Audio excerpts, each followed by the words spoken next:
నమస్కారం సిటీ వార్తలకు స్వాగతం 2,70,00,000 వ్యయంతో అభివృద్ధి కార్యక్రమాలకు MLA Naseer Ahmed in-charge mayor Sajila శంకుస్థాపన చేశారు. తూర్పు నియోజకవర్గంలో పలు అభివృద్ధి కార్యక్రమాలకు MLA Naseer Ahmed in-charge mayor Sajila శంకుస్థాపన చేశారు. ఈ సందర్భంగా వారు మాట్లాడుతూ 1,06,00,000 వ్యయంతో ఉమెన్స్ కాలేజ్ ప్రహరీ గోడ నిర్మాణం చేస్తున్నామని తెలిపారు. అంతేకాకుండా బాలాజీ నగర్, మంగళదాస్ నగర్, శ్రీనివాసరావు కాలనీలో పలు మౌలిక వసతులను ఏర్పాటు చేస్తున్నామని చెప్పారు. కార్యక్రమంలో కార్పొరేటర్ పోతురాజు సమత, టీడీపీ నాయకులు పాల్గొన్నారు.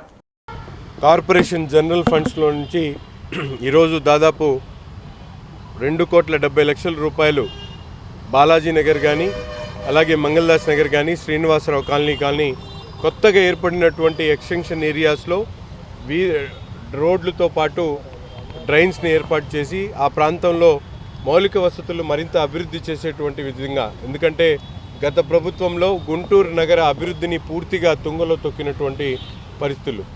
ఏ ప్రాంతానికి వెళ్ళినా ప్రజలు మాకు రోడ్లు కావాలి, డ్రైన్స్ లేవు, వీధి దీపాలు లేవు అని చెప్పి గగ్గోలు పెట్టినటువంటి పరిస్థితులు గతంలో ఉంటే, ఈరోజు కూటమి ప్రభుత్వం అధికారంలోకి వచ్చిన తర్వాత నిత్యం ప్రజాక్షేత్రంలో ఉంటూ ప్రజలకు అవసరమైనటువంటి కార్యక్రమాల మీద ప్రత్యేకమైనటువంటి దృష్టి సారించడంతో పాటు వెంటనే కార్పొరేషన్ నిధులు ఏదైతే గౌరవ ముఖ్యమంత్రి గారు CMFS ద్వారా నిధుల్ని విడుదల చేసేటువంటి కార్యక్రమాన్ని పక్కన పెట్టి ఈరోజు స్థానిక సంస్థలకే బలోపేతం చేసేటువంటి దిశగా వచ్చినటువంటి ప్రతి ఒక్క రూపాయి కూడా ఆ కార్పొరేషన్కే వినియోగించుకోవాలనేటువంటి ఆలోచన ఈరోజు మనందరం కూడా చూస్తూ ఉన్నాం. ప్రజలు ఏ ఇబ్బంది పడకుండా మౌలిక వసతులు కల్పించడమే ఈ యొక్క ప్రభుత్వ లక్ష్యం. ఇది ఒక మంచి ప్రభుత్వంగా, అంటే ప్రజలకు ఏ ఇబ్బంది కలగకూడదు. ఇక్కడ ఉన్న GGHలో ప్రతి ఒక్కరు డిసీజ్తో బాధపడుతున్నారు కాబట్టి మంచి ఆరోగ్యపరంగా కానివ్వండి, వాళ్ళకి ఏ ఇబ్బంది పడకుండా ఈ యొక్క మంచి కార్యక్రమం ఏర్పాటు చేయడం. RJD ఆఫీస్ కానివ్వండి, GGH కానివ్వండి, 20 అడుగులు లోపలికి వెళ్ళటం వల్ల మొన్న MP గారి చేతుల మీదుగా వాళ్ళకి కంపెన్సేషన్ కూడా ఇవ్వడం జరిగింది. మన మున్సిపాలిటీ తరపు నుంచి ఇక్కడ 1,06,00,000తో ఈ కాంపౌండ్ వాల్ అనేది కూడా నిర్మిస్తున్నారు. ఇది 1.2 కిలోమీటర్ దూరంలో ఈ వాల్ అనేది ఉంటుంది. గుర్రం జాషువా విజ్ఞాన కేంద్రం సహకారంతో గుజ్జనగుండ్లలో తక్కువ ఫీజుతో కంప్యూటర్ శిక్షణ తరగతులను ప్రారంభించారు. గుజ్జనగుండ్లలో గుర్రం జాషువా విజ్ఞాన కేంద్రం సహకారంతో ఏర్పాటు చేసిన కంప్యూటర్ శిక్షణ తరగతులను భాష్యం రామకృష్ణ, డాక్టర్ నిమ్మల శేషయ్య ప్రారంభించారు. ఈ సందర్భంగా వారు మాట్లాడుతూ పేద విద్యార్థుల కోసం తక్కువ ఫీజుతో కంప్యూటర్ శిక్షణ ఏర్పాటు చేయడం మంచి పరిణామమని అన్నారు. ఈ అవకాశాన్ని ప్రతి ఒక్కరూ సద్వినియోగం చేసుకుని కంప్యూటర్ విజ్ఞానం పొందాలని కోరారు. ఈ కార్యక్రమంలో సాంబశివరావు, K నళినికాంత్, కాసిం వలి, ముత్యాలరావు, బాషా, ఆది నికల్సన్ తదితరులు పాల్గొన్నారు. ఈ గుర్రం జాషువా విజ్ఞాన కేంద్రం తరపున కంప్యూటర్ శిక్షణా తరగతులు అతి తక్కువ ఫీజుతో ప్రారంభించడం జరిగింది. మరి దీన్ని మా మిత్రులు డాక్టర్ నిమ్మల శేషయ్య గారు, నేను కలిసి ఇది ప్రారంభించడం జరిగింది. మరి దీనికి అంకమరావు గారు, కృష్ణప్రసాద్ గారు మరి చేదోడు వాదోడుగా వాళ్ళ సాఫ్ట్వేర్, ఒకళ్ళ హార్డ్వేర్ ఇవ్వటం, మరి ఈ అవకాశాన్ని మరి అందరూ ఉపయోగించుకోవాలని, ఆ ఉపయోగించుకున్న ప్రతి ఒక్కరూ మంచి అభివృద్ధి పదంలో ఉండాలని, ఏదైతే ఆ నాగళ్ళ శివప్రసాద్ గారు ఆశయంతో ఇవన్నీ చేస్తున్నారో మరి ఆశయాన్ని నెరవేర్చాలని కోరుకుంటూ ఈ నిర్వాహకులందరికీ కూడా మరొకసారి ధన్యవాదాలు తెలియజేస్తాను. ఇలాంటి కార్యక్రమాన్ని రామకృష్ణ గారు నేను ప్రారంభించడం చాలా గర్వకారణంగా ఉంది. ఎందుకంటే ఎక్కడైనా ఎలాంటి మంచి కార్యక్రమం ఉన్నా ముందుండే వ్యక్తి మా రామకృష్ణ గారు. ఆయన గురించి చెప్పాల్సిన అవసరం లేదు. మన అంబేద్కర్ గారు ఆయన రాజ్యాంగంలో నిర్బంధ విద్యను గురించి చెప్తా, నా ప్రజలందరికీ నిర్బంధ విద్య ఇవ్వండి. ఎప్పుడైతే చదువు ఉంటుందో సంస్కారం వస్తుంది, సంస్కారం వస్తే విజ్ఞానం వస్తుంది, విజ్ఞానం వస్తే అభివృద్ధి జరుగుతుంది, అభివృద్ధి అయితే సంపద సృష్టించబడుతుంది, సంపద సృష్టించబడితే సమాజం ముందుకెళ్తుంది, సమాజం ముందుకెళ్తే దేశం అభివృద్ధి చెందుతుంది, దేశం అభివృద్ధి ఉంటే ప్రపంచంలో అగ్రస్థానంలో ఉంటామని. పహల్గాం ఉగ్రవాద దాడిలో అసువులు బాసిన పర్యాటకులకు జనసేన పార్టీ శ్రేణులు కన్నీటి నివాళి అర్పిస్తూ సంతాప సభ నిర్వహించారు. లాడ్జి సెంటర్లో ఉగ్రవాద దాడిలో హతమైన పర్యాటకులకు ప్రగాఢ సానుభూతి తెలుపుతూ జనసేన నాయకులు కన్నీటి నివాళులర్పించారు. ఈ కార్యక్రమంలో జిల్లా అధ్యక్షులు గాది వెంకటేశ్వరరావు, చందు సాంబశివరావు పాల్గొన్నారు. ఈ సందర్భంగా చందు సాంబశివరావు మాట్లాడుతూ పెహల్గాంలో 26 మంది పర్యాటకులను ఉగ్రముఖ హతమార్చడం దారుణమని అన్నారు. వారి కుటుంబాలకు జనసేన పార్టీ తరపున ప్రగాఢ సానుభూతి తెలిపారు. ఈ కార్యక్రమంలో అడప మాణిక్యాలరావు, చిట్టా బాలు, పాకనాటి రమాదేవి, ఎర్రంశెట్టి పద్మావతి, శ్రీనివాస్ తదితరులు పాల్గొన్నారు.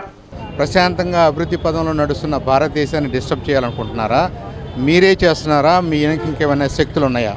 ఈ విషయాలన్నిటి మీద కూడా కేంద్ర ప్రభుత్వం తీవ్రంగా పరిగణించింది, తీవ్రమైన చర్యలు తీసుకోవడానికి సిద్ధమైంది. కేంద్ర ప్రభుత్వం ఎలాంటి చర్యలు తీసుకున్నా, ఈ టెర్రరిస్ట్ యాక్టివిటీని మట్టుమాపడానికి ఎలాంటి నిర్ణయం తీసుకున్నా సరే ఆంధ్రప్రదేశ్ ప్రభుత్వం కూడా అండగా నిలబడుతుందని, ఆంధ్రప్రదేశ్ ప్రభుత్వంలో భాగమైనటువంటి జనసేన అండగా ఉంటుందని చెప్పేసి మా నాయకుడు పవన్ కళ్యాణ్ గారు చాలా క్లియర్గా సూచించారు. కాబట్టి ఆయన ఆదేశాల మేరకు ఈ 3 రోజులు సంతాప దినాలుగా, నిరసన దినాలుగా మేము ప్రకటించుకుని ఇవాళ గుంటూరు జనసేన పార్టీ తరఫున గాది వెంకటేశ్వర గారి ఆధ్వర్యంలో ఈ కార్యక్రమం చేపట్టడం జరిగింది. మేమే కాదు, పార్టీ పరంగా మేము ఈ కార్యక్రమం చేస్తున్నప్పటికీ మంత్రి లోకేష్ పాదయాత్రలో భవన నిర్మాణ కార్మికులకు ఇచ్చిన హామీలను అమలు చేయాలని సిఐటియు ఆధ్వర్యంలో లేబర్ ఆఫీస్ ఎదుట నిరసన వ్యక్తం చేశారు. అరండల్పేటలోని కార్మిక శాఖ కార్యాలయం ఎదుట జరిగిన నిరసన కార్యక్రమంలో ప్రధాన కార్యదర్శి డి లక్ష్మీనారాయణ పాల్గొన్నారు. రాష్ట్రంలో సుమారు 30 లక్షల మంది భవన నిర్మాణ రంగంపై ఆధారపడి జీవిస్తున్నారని లక్ష్మీనారాయణ తెలిపారు. తక్షణమే ప్రభుత్వం ఇచ్చిన సర్క్యులర్ 1214 రద్దు చేసి భవన నిర్మాణ కార్మికులను ఆదుకోవాలని డిమాండ్ చేశారు. ఈ కార్యక్రమంలో చల్లా సుబ్బారాయుడు, బి సత్యనారాయణ, శ్రీనివాసరావు పాల్గొన్నారు. రాష్ట్ర ప్రభుత్వం అధికారంలోకి వచ్చిన తర్వాత భవన నిర్మాణ కార్మికులకు ఏ ఒక్క హామీ అమలు చేయలేదు. ఎన్నికల సందర్భంగా యువగల పాదయాత్రలో లోకేష్ గారు ఇంటింటికి తిరుగుతూ భవన నిర్మాణ సంక్షేమ బోర్డును పునరుద్ధరిస్తామని చెప్పారు. కానీ అధికారంలోకి వచ్చి నెల రోజులు అవుతున్నా ఇప్పటికీ సంక్షేమ బోర్డును పునరుద్ధరించకపోవడం వల్ల ప్రమాదాలు జరిగి కార్మికులు చనిపోతున్న పరిస్థితి ఉంది. కాబట్టి తక్షణమే ఎన్నికల మేనిఫెస్టోలో ఇచ్చిన విధంగా భవన నిర్మాణ సంక్షేమ బోర్డుని పునరుద్ధరించాలని చెప్పేసి మేము అడుగుతున్నాం. రెండోది ప్రధానమైంది, ఒక్క పైసా కూడా రాష్ట్ర ప్రభుత్వం ఖర్చు పెట్టకుండా ఈ సంక్షేమ పథకాలన్నింటినీ అమలు చేయొచ్చు. ఈరోజు ప్రతి కార్మికుడు ప్రతి సంవత్సరం 12 రూపాయల చొప్పున సంక్షేమ బోర్డుకి చెల్లిస్తున్నాడు. ఇలా సంక్షేమ బోర్డుకి చెల్లించిన 4,295 కోట్ల రూపాయలు ఈరోజు భవన నిర్మాణ సంక్షేమ బోర్డులో ఉన్నాయి. కాబట్టి తక్షణమే ఈ నిధులను ఉపయోగించి వెంటనే ఒక జీవో జారీ చేసి రాష్ట్ర ప్రభుత్వం తక్షణమే సంక్షేమ పథకాలు అమలు చేయాలని చెప్పేసి మేము కోరుతున్నాం. మున్సిపల్ కార్మికుల సమస్యల పరిష్కారానికి ఏఐటియుసి ఆందోళన చేపట్టింది. ఈ మేరకు కార్పొరేషన్ వద్ద ధర్నా నిర్వహించింది. మున్సిపల్ పర్మనెంట్ కార్మికులకు, ఆప్కోస్ కార్మికులకు రిటైర్మెంట్ను 62 సంవత్సరాలుగా నిర్వహించాలని ఏఐటియుసి డిమాండ్ చేసింది. అధికారులను సరెండర్ లీవ్ సొమ్ము వెంటనే విడుదల చేయాలని కోరింది. కార్పొరేషన్ వద్ద జరిగిన ఆందోళనలో ఏఐటియుసి నేతలు మాల్యాద్రి, అంజిబాబు, ఇతర నేతలు పాల్గొన్నారు.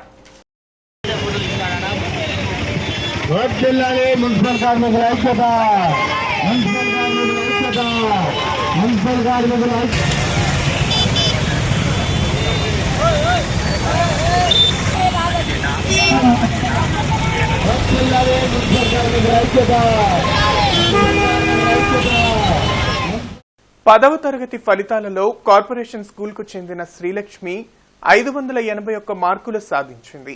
ఉత్తమ ప్రతిభ కనపరిచిన శ్రీలక్ష్మిని ఉపాధ్యాయులు అభినందించారు. నాన్న అపార్ట్మెంట్ వాచ్మెన్ అయినా కూతుర్ని కష్టపడి చదివించారు. తండ్రి కష్టాన్ని వమ్ము చేయకుండా కూతురు శ్రీలక్ష్మి 10వ తరగతిలో మంచి మార్కులు సాధించింది. శ్రీలక్ష్మి గుజ్జనగొళ్లలోని శ్రీ రామిశెట్టి రామారావు స్కూల్లో చదువుతోంది. ఉదయం ఇళ్లల్లో అంట్లు తోమి తరువాత స్కూల్కెళ్లి విద్యాభ్యాసం చేసేది.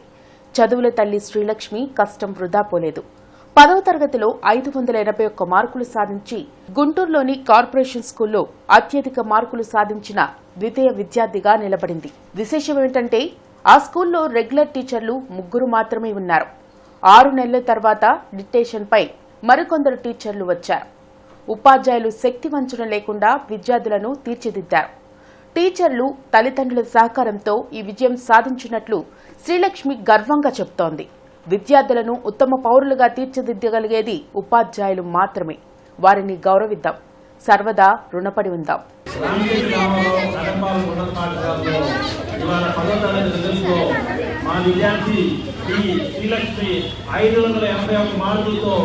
గుంటూరు కార్పొరేషన్లో 2వ ర్యాంక్ సాధించింది. ఇది మా గుంటూరు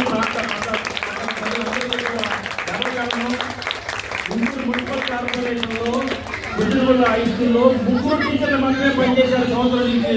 మిగతా వాళ్ళంతా డిప్యుటేషన్ పనిచేసిన వాళ్ళే. 10 రోజులు టీచర్ లేదని రోజు మొత్తుకున్నా కూడా ఒక్క టీచర్ కూడా ఇవ్వకపోయినా కూడా మా పిల్లలు వచ్చిన డిప్యుటేషన్ టీచర్లు గర్వంగా సగర్వంగా తలకాయ ఎత్తుకొని నడిచే విధంగా మందిరం తెచ్చారు.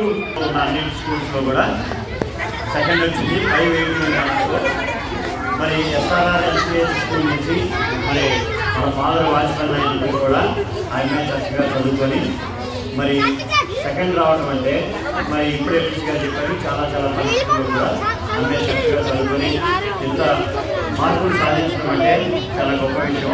అందరూ కూడా విద్యార్థులను కూడా ఎంఐ స్కూల్గా తీసుకోవాలి. 10వ తరగతి ఫలితాలలో విఆర్ విద్యా సంస్థల విద్యార్థులు అత్యధిక మార్కులతో ప్రభంజనం సృష్టించారని విఆర్ విద్యా సంస్థల డైరెక్టర్ వి వెంకటేశ్వరరావు తెలిపారు.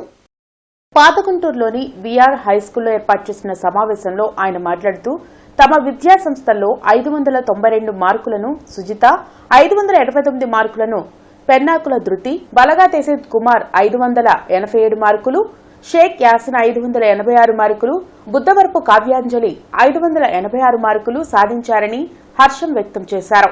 పరీక్షకు హాజరైన విద్యార్థులలో ప్రతి ఇద్దరిలో ఒకరికి 500కి పైగా మార్కులు సాధించి 100% ఉత్తీర్ణతతో పాతగుంటూరులోనే నెంబర్ 1 స్థానాన్ని సాధించి తమ సత్తా చాటుకున్నారని ఆయన చెప్పారు. At the same time 589, 587, 585 number of marks results వచ్చిన మనకి మంచి మంది రిజల్ట్స్ వచ్చాయి. యాక్చువల్గా రాసి 88 మందిలో 47 మందికి 500 మార్క్స్ పై రావడం అనేది గొప్ప విషయం. దీనికి మా యొక్క టీచర్స్ యొక్క కృషి, తల్లిదండ్రుల యొక్క ప్రోత్సాహం, పిల్లల యొక్క కష్టపడే తత్వం, హార్డ్ వర్క్ నేచర్ మా పిల్లలు చాలా ఎక్కువగా ఉంది. అందరూ ఈ మార్క్స్ సాధించగలిగాం.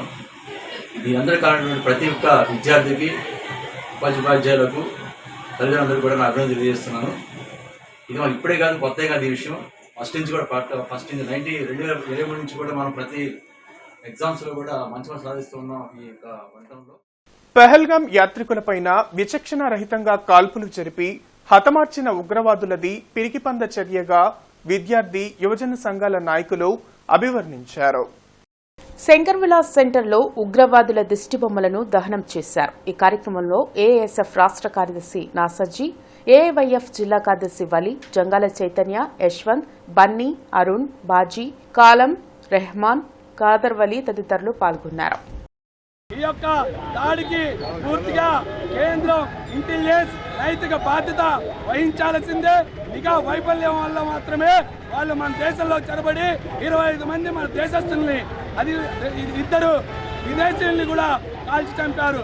దీన్ని మరోవైపు మనం చూస్తూ ఉంటే పుల్వామాలో సైనికులు గ్రైనేడ్ దాడిలో చనిపోయారు. ఆ గ్రైనేడ్ ఎక్కడి నుంచి వచ్చిందో ఇప్పుడు దాకా పట్టుకోలేకపోయారు. ఆర్టికల్ 370 తర్వాత దాని ద్వారా ఉగ్రవాదం మట్టు పెట్టించామని అమిత్ షా గారు అనేక సందర్భాల్లో చెప్పారు. ఈ 28 మందికి ఎవరు నైతిక బాధ్యత వహిస్తారు? ఖచ్చితంగా దేశంలో మరోసారి తీవ్రవాద దాడులు జరగకుండా అరికట్టాల్సిన బాధ్యత ఖచ్చితంగా కేంద్ర ప్రభుత్వం మీద ఉంది. సిటీ న్యూస్ సమాప్తం. నమస్కారం.